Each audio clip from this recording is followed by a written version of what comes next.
మీరు అద్దంలో ముఖం చూసుకుంటే మీ ముఖం కనిపిస్తుందా, మీకు చంద్రబాబు గారి ముఖం కనిపిస్తుందా?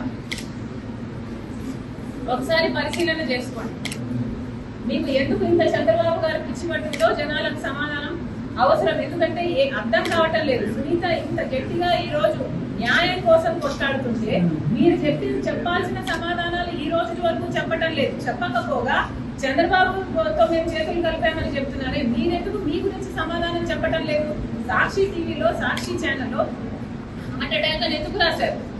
ఇల్లంతా రక్తం అయితే, గొడ్డలి మెట్లకు బలైతే, ఆయన తలలోని ఎంకలు బయటకు వస్తే, ఆయన మెదడు బయటకు వస్తే, మరి సాక్షి టీవీలో హార్ట్ అటాక్ అని ఎందుకు చెప్పారు? దానికి సమాధానం చెప్పండి. చంద్రబాబు గారు ముఖ్యమంత్రిగా ఉన్నప్పుడు సిబిఐ ఎంక్వైరీ అడిగిన మీరు వివేకానంద రెడ్డి గారి హత్య కేసులో ఆ తర్వాత సిబిఐ ఎంక్వైరీ ఎందుకు వద్దన్నారో దానికి సమాధానం చెప్పండి. అమాయకంగా నిలబడి చూస్తున్నాడు, ఆధారాలు తుడిపేస్తుంటే అని మేనమామ గారు చెప్తున్నారే, మరి దానికి ఏం సమాధానం చెప్తారో చెప్పండి.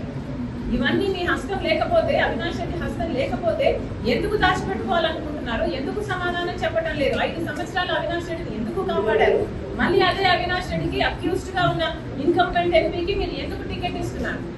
మీకు చంద్రబాబు గారు పిచ్చి పట్టిందేమో అని నాకు అనుమానంగా ఉంది.